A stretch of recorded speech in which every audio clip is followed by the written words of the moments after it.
Het is vandaag 6 februari 2012, een winterse morgen, maar met een prachtig zonnetje erbij. En we gaan een wandelingetje maken door de schitterende omgeving hier in de buurt. De paarden komen naar me toe in de hoop dat er wat te eten valt. Maar de sneeuw van de afgelopen dagen is nog blijven liggen. Kan ook niet anders natuurlijk, want de vorst die heeft eigenlijk altijd huis gehouden, waardoor de sneeuw natuurlijk niet smelt, maar is wel van de bomen af. En ja, we zitten hier in een prachtig landschap op de Brabantse Wal. De paarden staan te hunkeren en te kijken of er straks wat hooi wordt gebracht. En dat zal ongetwijfeld het geval zijn. Het mooie van sneeuw is dat je alle sporen kunt zien van dieren die hier lopen, wilde dieren. Waarschijnlijk aan de sporen te zien zijn dit reeën geweest die hier langs zijn gekomen. Het is voor stropers vroeger was het natuurlijk prachtig om op deze manier te kunnen zien waar de beesten gelopen hadden. Gelukkig is dat stropen tegenwoordig niet meer aan de orde. Het is rond 9:30 in de ochtend. Het is nog behoorlijk fris. En we zijn hier in de mooie omgeving van landgoed Mattenburgh. Op de rand echt van de Brabantse Wal. De Brabantse Wal wordt tegenwoordig nogal erg breed uitgerekt, alsof het elastiek is, maar dat is niet zo. De Brabantse Wal is maar een smalle strook, laat dat iedereen goed weten. Op zo'n stille morgen hier in het bos kun je er niet aan ontkomen dat je in de verte het geruis hoort, het regelmatige geruis van het verkeer op de A58. Nou ja goed, dat moet je gewoon voor lief nemen. Dat is nou eenmaal de consequentie van Nederland, dat vol is en tegelijkertijd ook niet vol. Het hangt er maar vanaf waar je naartoe gaat. Maar een geluidsdicht Nederland, dat zal moeilijk te vinden zijn. Ook niet hier op de Brabantse Wal.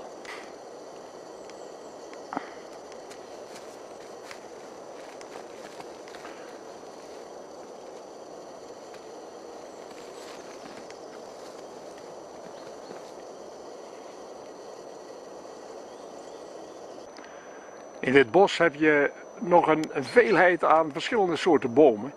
En ik sta hier te kijken naar een oude spar.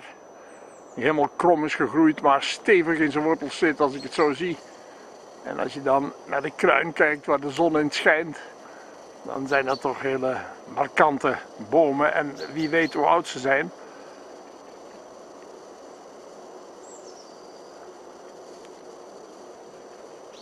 Gelukkig hoor je de vogeltjes ook op de achtergrond zingen.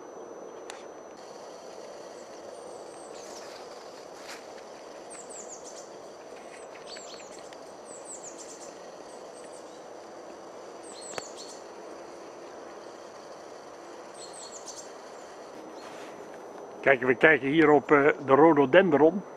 Als je die nou zo ziet onder de ijzige kou en de sneeuw erop, dan zou je denken, nou, daar komt niks meer van terecht. Maar ja, dat is allemaal gelukkig schijn die bedriegt, want alles is in rust en dat kan er allemaal tegen. Dat is gelukkig geen enkel probleem.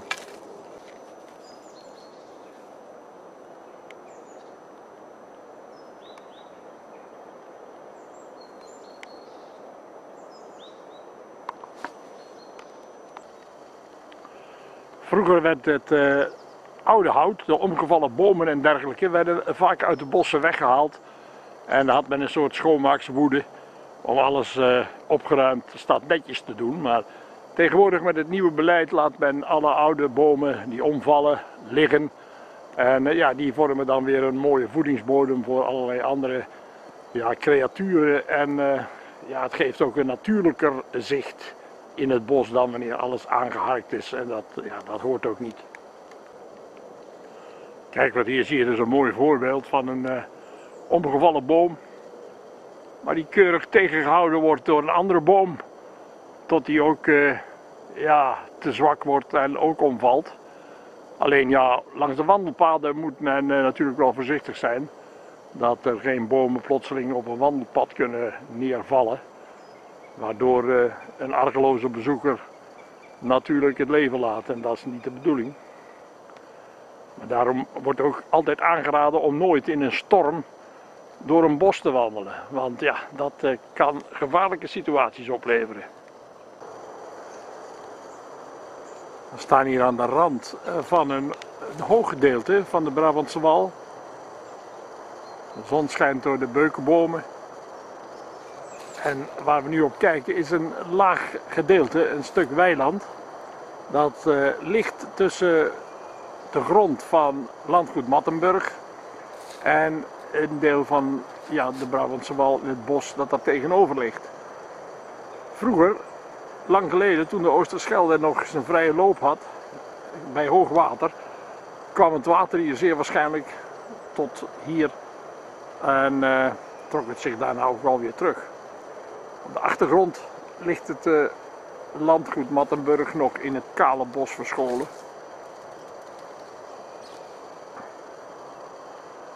Maar we zijn hier in een van de mooiste stukjes van het geaccidenteerde landschap. Nu een winterse tooi op 6 februari 2012. De dag waarop iedereen en de week waarin iedereen min of meer de adem inhoudt in de hoop dat de Helfstedentocht zal worden verreden.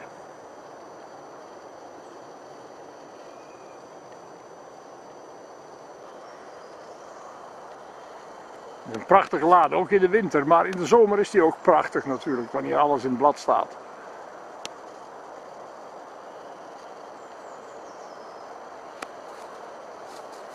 Mooie doorkijkjes hier. Als je geluk hebt, dan tref je hier ook regelmatig reeën aan.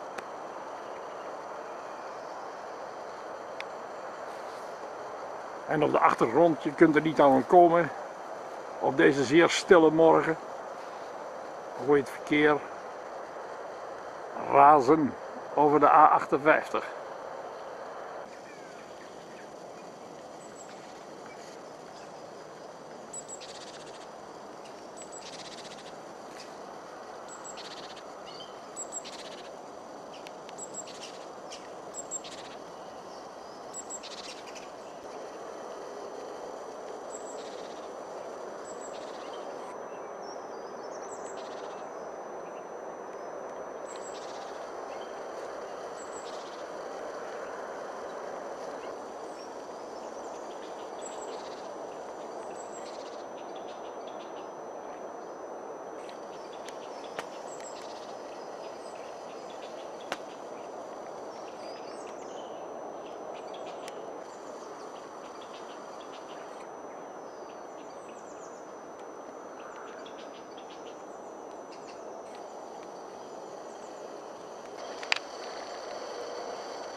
Een mooie poort, hè?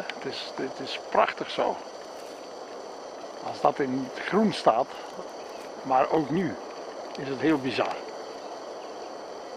De natuur, die staat voor niets.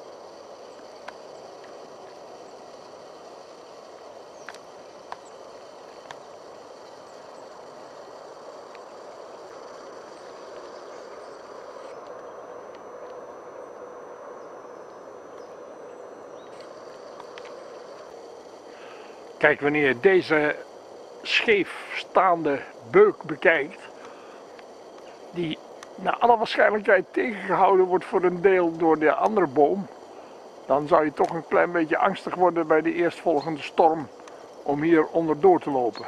Dat is natuurlijk nooit verstandig, maar zulke bomen die zijn toch wel een klein beetje verdacht, zou je kunnen zeggen.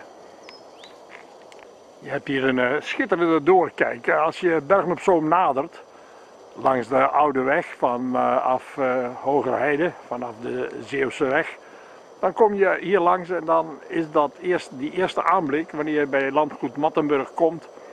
En je kijkt dan in het dal en die geaccidenteerde terrein hier, dan is dat een prachtig visitekaartje om binnen te komen in de stad Bergen op Zoom.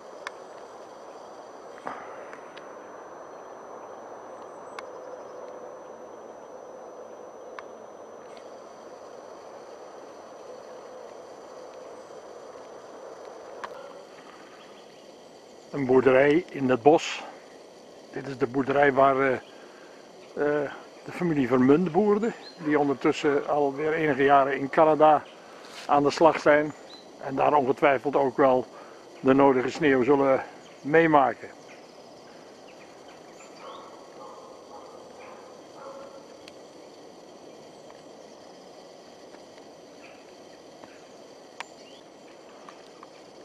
We staan hier op de rand van het hoge gedeelte van de Brabantse Wal en het weggetje dat u daarvoor ziet, dat gaan we aflopen en dan komen we naar beneden. Dan komen we eigenlijk bij het Zoommeer uit en dan wandelen we zo daar langs hoeve Hildernisse terug naar het hoge gedeelte.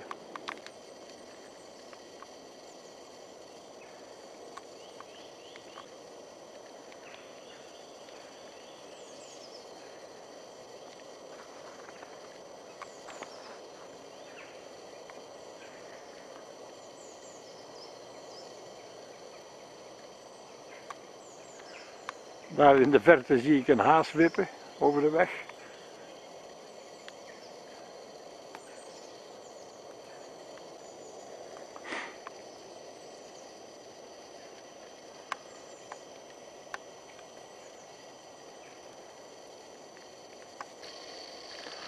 Mooi winters landschap.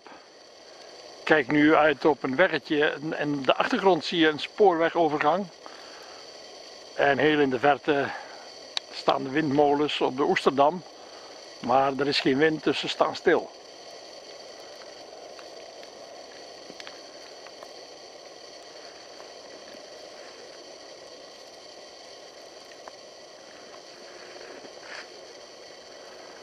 Mooie geaccidenteerde terrein, door de natuur gevormd, een natuurlijke waterkering. De Brabantse Wal, uniek in Nederland.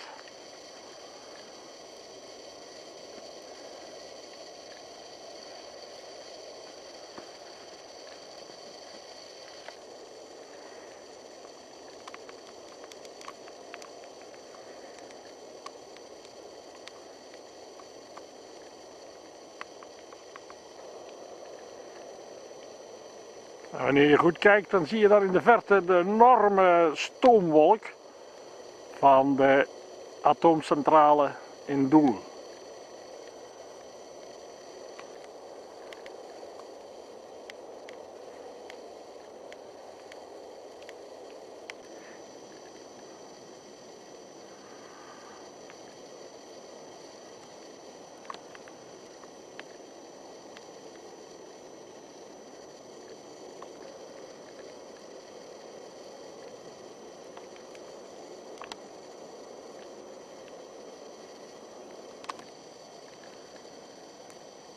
Spoorlijn, Bergen op Zoom, Vlissingen, Middelburg.